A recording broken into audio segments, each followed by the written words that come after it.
Uma boa noite a todos. Sejam todos muito bem-vindos à nossa casa, Casa do Consolador Prometido. Sintam-se todos abraçados, acolhidos. E aqueles que, porventura, estejam pela primeira vez aqui, sintam-se mais abraçados ainda. Um grande abraço também para nossos queridos irmãos que estão nos acompanhando ao vivo pelo Facebook. E que todos tenhamos uma noite proveitosa e de ensinamento com o nosso querido irmão André.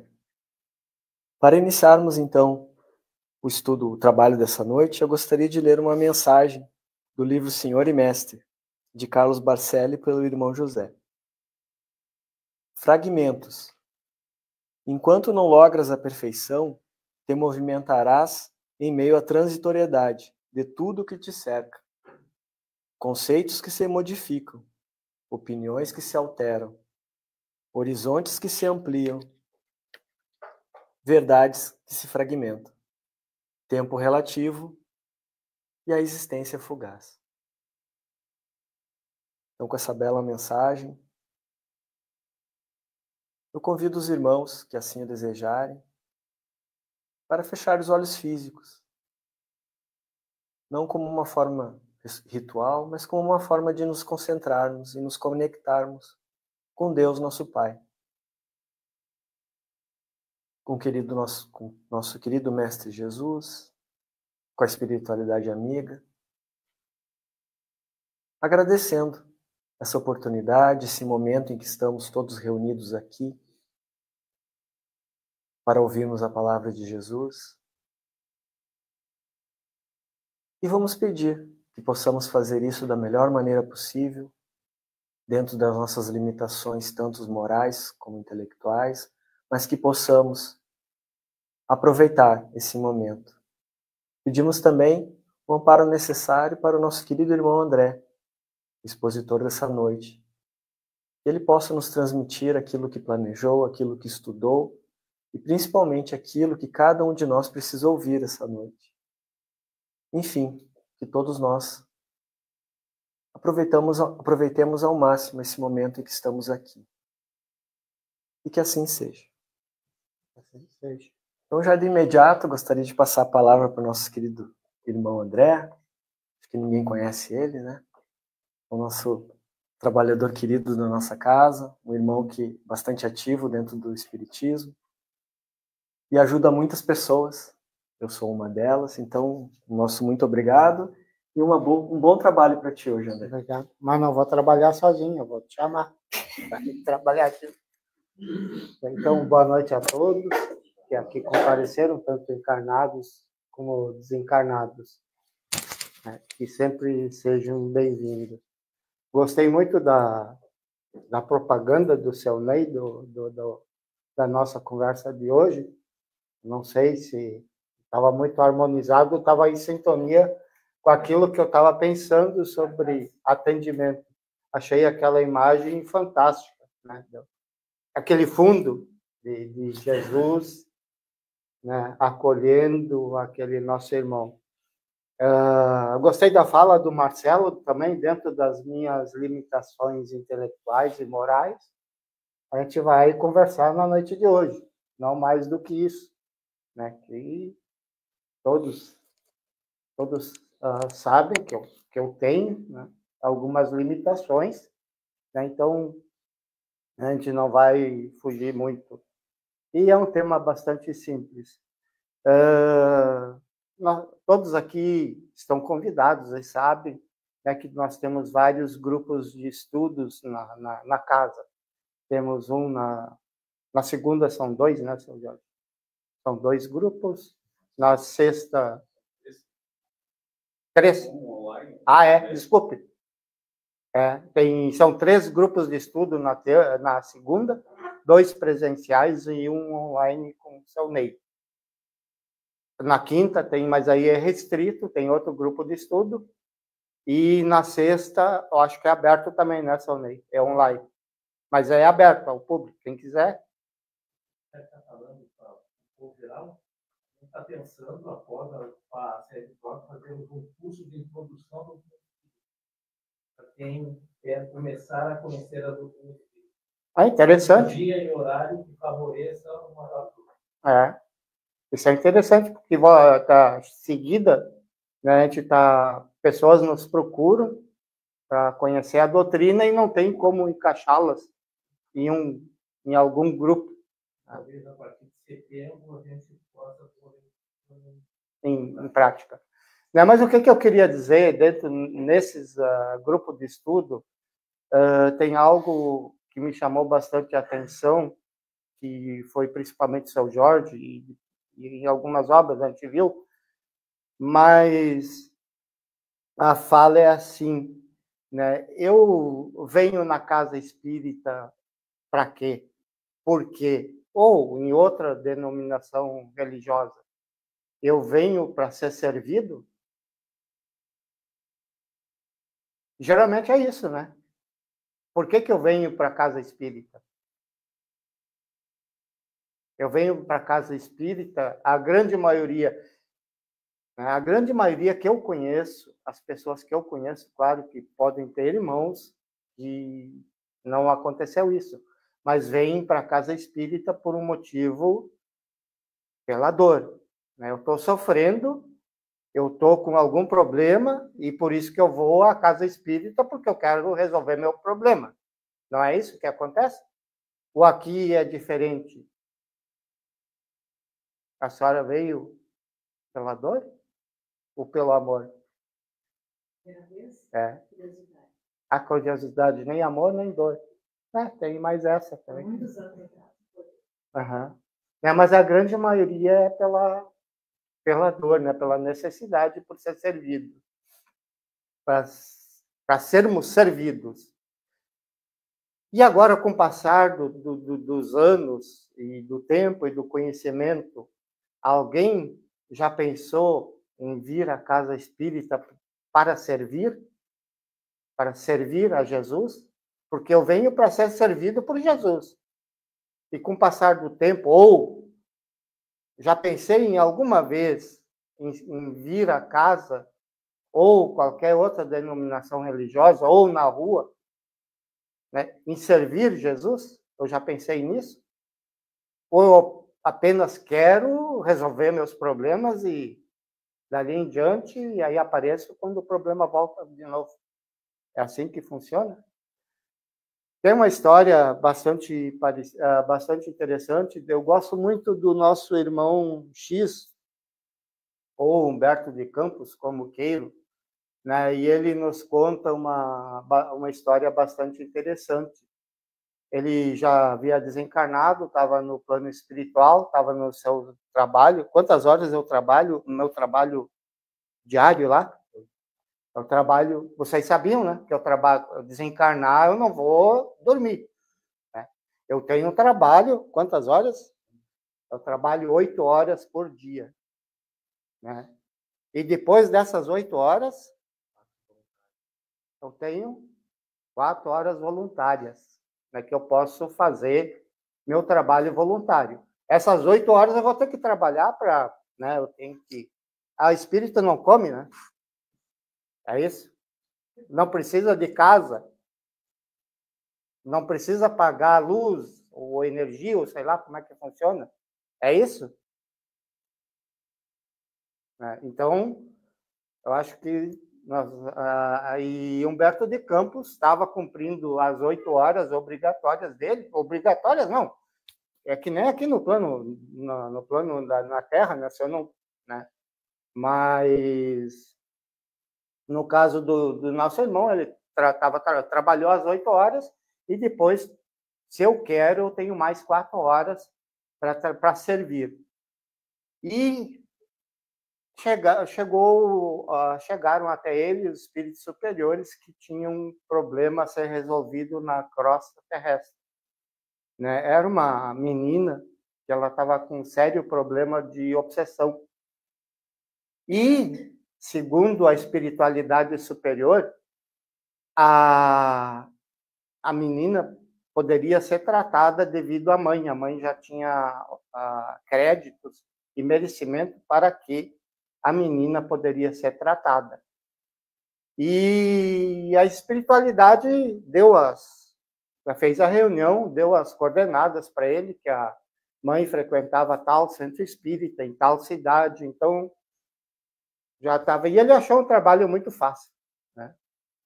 Coisa mais fácil é chegar, a espiritualidade já deu tudo prontinho, a ficha técnica, né? Ela vai em tal cidade, tal centro espírita, e mais ainda a espiritualidade ajudou ele. Diz, ó, naquele centro espírita tem um médium que ele trabalha com desobsessão, um tal do André, não.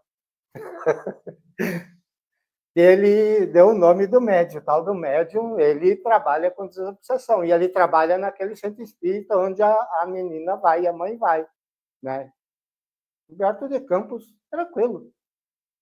Mas ele pensou, ele disse, claro que já um espírito mais evoluído do que o André aqui, ele disse, não, mas eu vou ver a ficha desse médium antes de fazer o trabalho.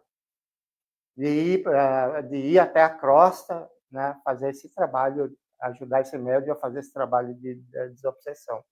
Aí foi lá no departamento, lá onde tem as fichas, tem da Ângela, tem do Marcelo, tem do André, tem a do Renato lá. Né? E ele teve, claro que ele só tem autorização para ver determinados fatos, né? Então ele teve acesso a alguns fatos e ele achou bastante interessante uma carta que ele achou na ficha desse nosso irmão médium. Como é que era o nome dele, Marcelo? Não, isso aí. Marcelo. E olhou a ficha do Marcelo lá, estava lá, mas o que chamou a atenção dele foi a carta que estava lá. Já tinha uma carta rogatória, uma carta rogatória endereçada a Jesus. Porque nós sabemos que quando nós desencarnamos, vai chegando um determinado tempo que nós sentimos a necessidade de reencarnar, de voltar. Isso nós sentimos. E esse nosso irmão Marcelo também sentiu. Não é esse Marcelo, é um outro. Né? Sentiu a necessidade de reencarnar. E aí, como o André da vida, ele diz, o seu Jorge chutou muito balde, né? E estava com muitas dívidas, e ele ficou pensando, mas e agora, como é que eu vou pagar essa conta? Não tem como pagar. É muita conta que eu tenho que pagar. Claro que eu vou pagar conforme meu ombro, conforme minha força para carregar a cruz. Aí ele pensou, disse, não, mas eu vou fazer o seguinte, eu vou escrever para Jesus, fazer essa carta, vou pedir para vir cego, surdo, mudo, deficiente, né, aleijado, e aí eu pago minha conta, né? Fico lá vegetando, volto, paguei minha conta. E Humberto de Campos lendo aquela carta rogatória, e ele achou aquilo interessante. E ele ficou pensando, mas se ele está reencarnado e está reencarnado como médium, ele não pode estar deficiente. Aí ele foi procurar a resposta de Jesus, claro que não de Jesus, né? Que são espíritos superiores ali que leram a carta e responderam. E aí está a resposta bem interessante. Diz, não, tu não vai reencarnar deficiente, nem cego, surdo e mudo, tu vai reencarnar como pai de família, tu vai ter família, vai ter filhos, né, vai trabalhar como normalmente, mas quando chegar fizeram essa proposta para ele, né, mas quando chegar a uma determinada idade, tu vai frequentar o centro espírita, né? Tu vai te comprometer a frequentar o centro espírita e tu vai trabalhar mais ou menos 2, 3 horas por semana no centro espírita, no estudo. Né? Primeiro tu vai estudar e tal, e depois tu vai trabalhar no centro espírita no atendimento. Né? Tanto atendimento para encarnado como desencarnado. O André leu essa carta, mas é isso aí. Eu vim deficiente, né, por sei lá quanto tempo, e trabalhar 2 horas por semana na casa espírita, mas é comigo mesmo. E se veio para a Terra. né? E ele casou, trabalhou, teve filhos e tal, né? Começou a frequentar a casa espírita, centro de grupo de estudo, atendimento fraterno, reuniões mediúnicas, e começou a atender, né? E Humberto de Campos vendo toda a ficha desse nosso amigo Marcelo. Quer dizer, tá tranquilo, né? O Marcelo está trabalhando no centro espírita, trabalhando como médium, né? E veio para um determinado dia, Humberto de Campos veio para o centro espírita que a espiritualidade superior tinha dado para ele, né? E mas antes disso ele teve que ir na casa da senhora com a filha com problema de obsessão. Aí induziu para a senhora ir naquele dia no centro espírita, né, que começaria o trabalho de desobsessão. E a senhora sentou, levou a filha, tudo no centro espírita. Humberto de Campos também chegou. É um trabalho um pouco diferente daqui, né? Que a reunião mediúnica, aqui tem agora a doutrinária, e uma reunião mediúnica funciona em outra sala, separada da reunião doutrinária.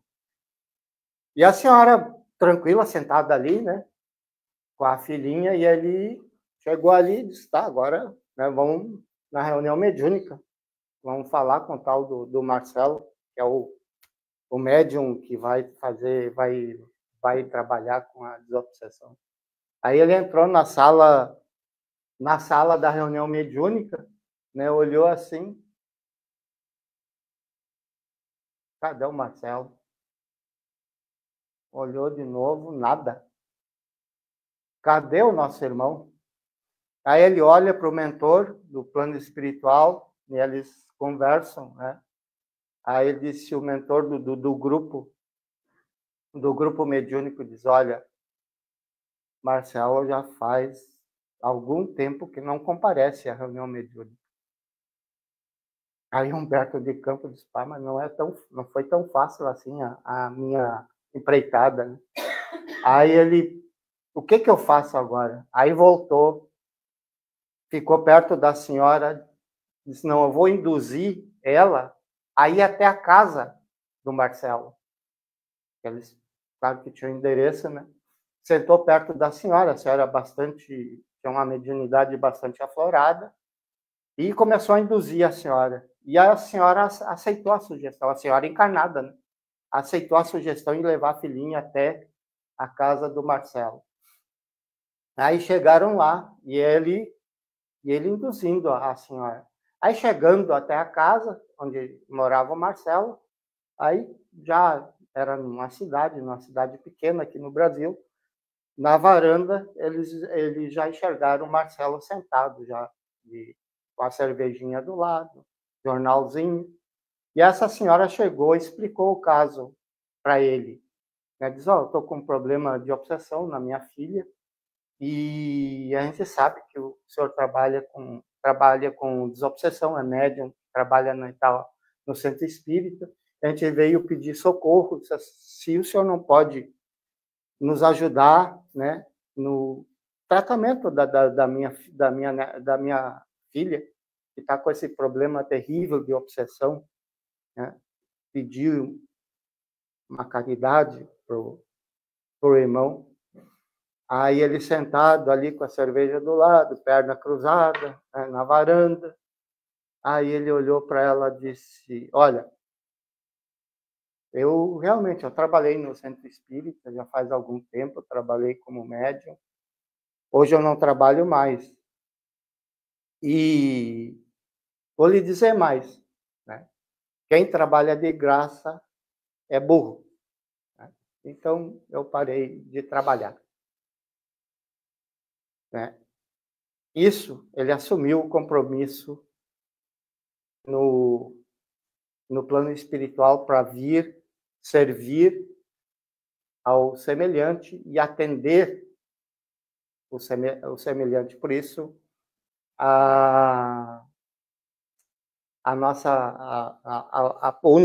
o título da reunião atendimento. Mas como é que nós chegamos e assim a gente fica olhando e vendo para alguém trabalhar como médium ou trabalhar no centro espírita. Vamos recordar um pouco o quanto a espiritualidade trabalhou para que o Marcelo pudesse vir até a Casa Espírita, o Consolador, para trabalhar como médium, a Dona Elídia, enfim, todos os médiuns, ou todos os trabalhadores aqui da casa. Quanto tempo será que eles levaram para que isso acontecesse? Para que a Rosângela pudesse vir, sentar nessa casa, trabalhar, atender, fazer um atendimento fraterno, tanto na casa ou fora da casa, para ter todo esse conhecimento. Né? Na obra Seara dos Médiuns, nós temos o capítulo 29, que Emmanuel nos dá um breve relato da história de como foi planejado o espiritismo pela espiritualidade superior. Nós temos outras obras, mas eu gosto dessa obra porque ela é bem sintética, né? É claro que já assim, se a gente fosse pesquisar, ela já foi planejada desde a vinda do Cristo ou até antes, já foi planejado o Consolador. Mas mais detalhado, o Consolador foi planejado em 1688 com a vinda de Swedenborg. Segundo, isso eu estou falando data que foi Emmanuel que nos passou. Era um médium fantástico. Ele foi na época, bastante conhecido. Ele era médium de desdobramento, era clarividente e ajudou em muitas curas, né? E esse período, Emmanuel chama de aviso. Foi o aviso que foi sendo dado para a humanidade. E esse período se estendeu até 1910, com Andrew Jackson Davis, também um médium fantástico, era dos Estados Unidos, ele também médium sonâmbulo, ele desdobrava, ele anteviu já bastante coisas que iam acontecer no mundo, trabalhou como médium de cura também, era um médium, e ele cita esses dois, que claro, que nesse tempo tem muitos outros médiums, muitos outros irmãos que se prontificaram a vir para dar esse aviso à humanidade. Vejam como a espiritualidade trabalha e como é grande o trabalho da espiritualidade para que tenha alguém na casa ou em outra denominação religiosa qualificado para atender um irmão necessitado, estender a mão para um irmão necessitado.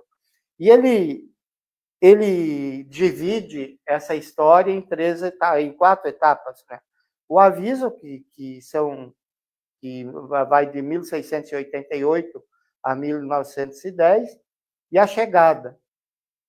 É a outra etapa. A chegada, Emmanuel nos diz que começa em Haitzville. Esse aí é o curso que o senhor Ney vai montar, né? Da introdução. Não, 1910. Uhum. 1910. Ele desencarna. Quando ele desencarna. Esse médium americano. Ele é bastante famoso. Eu não vou entrar em detalhes, porque eu não tenho tempo. A história é fantástica, sabe? E a chegada é com as irmãs Fox. E provavelmente no curso que o senhor Ney vai introduzir. Como é que é o nome do o senhor Ney vai falar sobre isso aí, né? Hoje eu só estou dando Temos o Marcelo também, né? E começa Então, 1848, a chegada. E a chegada é bastante barulhenta, né? Aí começam as mesas girantes, né? Encarnam médiums fantásticos de efeito físico. Um que Allan Kardec cita muito é o Daniel Home, conhecido como médium voador. Né? Ele se concentrava e levitava, dentre tantas e outras faculdades que ele tinha essa também. Eu vou citar algumas aqui. Florence Cook, né, a médium que trabalhou durante 3 anos, né, com materialização, juntamente com o nosso irmão.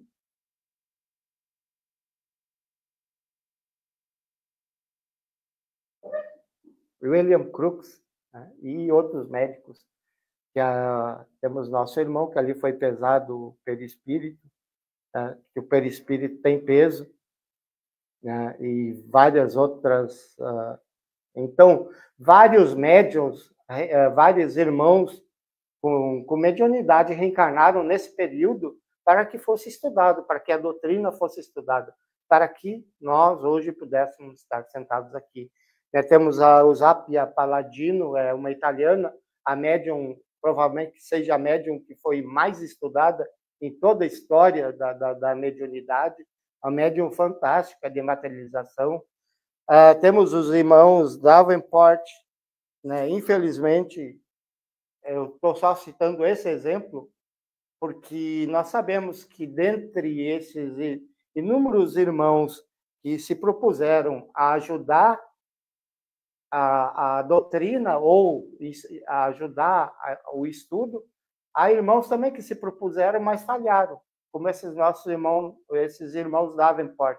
Eles começaram a cobrar, né? Eles bolaram uma caixa e entrava e essa caixa, esse caixão tocava música, né? Então eles enchiam o salão, cobravam entrada, colocavam esse caixão no palco, e esse caixão tocava música e eles falando que eram espíritos. Aí na França eles foram desmascarados. Alguém conseguiu abrir a caixa e viram que haviam espíritos, mas espíritos encarnados dentro da caixa. Então, mas tudo serviu para quê? Para que em tudo que é denominação religiosa, em doutrina, existem os que caminham correto e os que tentam se aproveitar, né, da situação. Isso aqui é só para, né? E a fase do entendimento, todos nós sabemos que a fase do entendimento foi Allan Kardec com o Pentateuco. Esse é o pipoqueiro, o obsessor?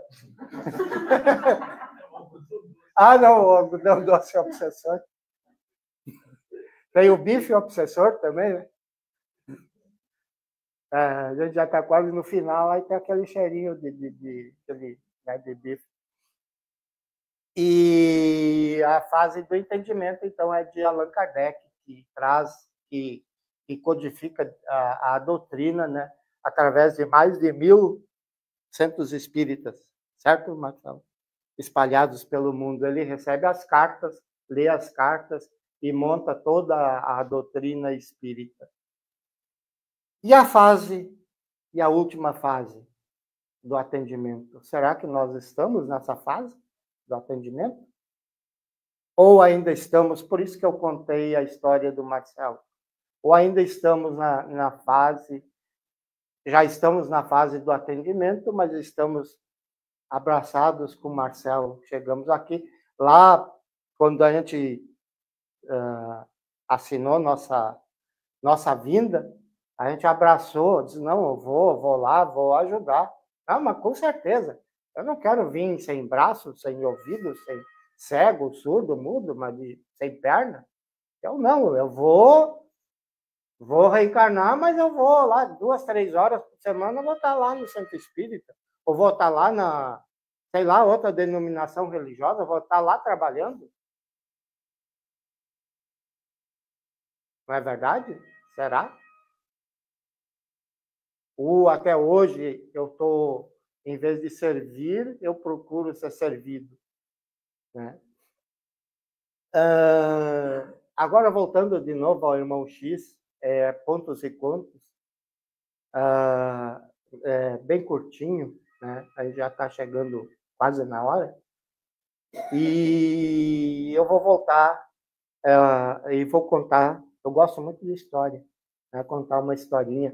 Essa não é história, esse é um fato real que está na introdução de Pontos e Contos do nosso irmão X. Quem quiser, é curtinho. É uma história bem curtinha, mas assim que vale a pena para nós, né? Diferente do nosso irmão, que se prontificou a vir, né, e servir, e infelizmente não o fez. Esse caso é contado nessa obra do Pontos e Contos, está na introdução, e é mais ou menos assim, né? Havia um monastério nos Estados Unidos, onde havia vários monges, e a gente sabe que cada monge ele mora e vive a vida em comum, né? O almoço, janta, o trabalho, alguns trabalhos são em comum, mas a vida depois disso é numa cela. Eu fico separado, fico numa cela onde eu faço minhas orações e lá eu vivo. Né? E nesse monastério havia morava um monge que já de certa idade, e o sonho dele, o sonho, acredito, de todos os espíritas também, era ver Jesus. Ou não? Aqui ninguém quer ver Jesus. Ou pelo menos sentir, ou pelo menos chegar, né, ver um pouco da luz dele. E o sonho desse monge era esse, de ver Jesus. E em todas as orações que ele fazia, ele pedia. Se um dia ele tivesse a graça, ou pudesse ser agraciado em sentir ou ver Jesus, ele queria. Né? Em todas as orações, da manhã, da tarde, da noite, da madrugada, sempre ele pedia que se um dia ele pudesse receber a graça que ele queria era essa, de poder sentir ou ver Jesus. E o tempo foi passando, ele já ficando velho, né? E eles atendiam multidões fora. Cada um tinha um dia e tinha um horário para atender o povo fora do monastério. Atender com medicamento, com conversa, com roupa, com alimento, enfim. Esse atendimento que se fazia fora do monastério. E, naquele dia, era a escala dele para fazer esse atendimento. E ele estava na cela, onde ele dormia, fazendo as orações, se preparando para atender aquele povo que estava já aglomerado lá no pátio, e pessoas muito necessitadas, alguns muito doentes, necessitando de medicamentos, né? E ele se preparando para que, quando chegasse a hora, ele pudesse lá estar e atender esse povo. E esse sinal era dado por um sino. E ele, concentrado ali, fazendo as orações, e, de repente, um clarão dentro da cela dele. Ele abre os olhos, quem está ali? Jesus. Atendeu as rogativas dele, está ali. Né? E quando ele abre, fica olhando, toca o sino. E chegou a hora dele ir trabalhar, dele ir atender o povo. E agora? O que eu faço? Durante toda a minha vida, eu roguei a Jesus, roguei nas minhas orações que um dia eu pudesse ver o Mestre. E agora que o Mestre estava ali, toca o sino para mim atender meus irmãos. Ele pensou, levantou, abriu a porta e foi atender os irmãos. Atendeu um por um. Atendeu um por um. E quando terminou, ele caminhando para a cela dele, ele pensando, justamente no dia que me tocou para atender meus irmãos, Jesus, né, se fez presente. Mas ainda bem, né, que eu tive a oportunidade. Quantos pedem e nunca o veem, nunca o sentem? Eu tive a oportunidade de senti-lo por breves instantes, mas foram breves instantes. Assim ele foi caminhando. Ele havia terminado o trabalho dele. Ele foi caminhando para a cela dele.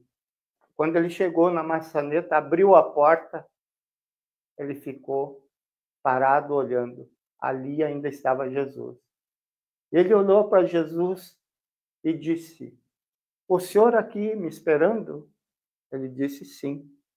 Se não fosse tu atender aqueles nossos irmãos, seria eu que estaria ali. Assim como foi tu, eu pude ficar aqui e te esperar. E eu? O que eu faço? Eu só venho para ser atendido?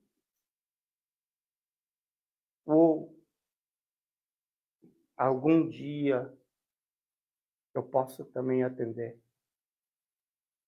Então, a minha, como o Marcelo falou, dentro das minhas limitações intelectuais e morais, a mensagem que eu pude deixar na noite de hoje é essa: atendimento.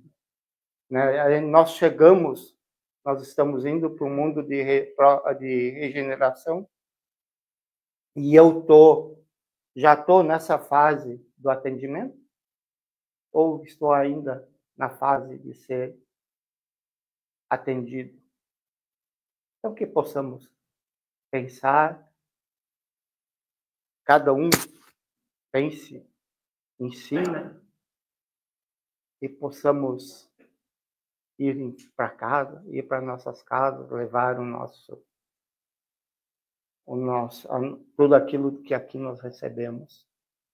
Sei que nós temos que fazer a prece, que o passe é coletivo, então que possamos fechar nossos olhos, não em forma de ritual, mas sim uma forma da gente poder sentir a presença dos nossos amigos espirituais. Pai de infinita bondade, amado Mestre, queridos mentores, e todos, na noite de hoje, Pai amados, como pedintes, pedimos que possam ter recebido tudo aquilo que aqui vieram buscar.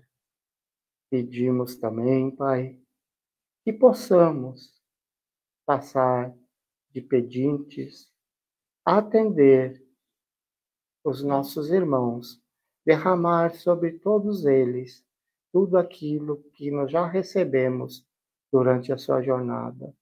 Que possamos, amado Mestre, espalhar a sua divina luz aos queridos irmãos que chegam ao nosso encontro.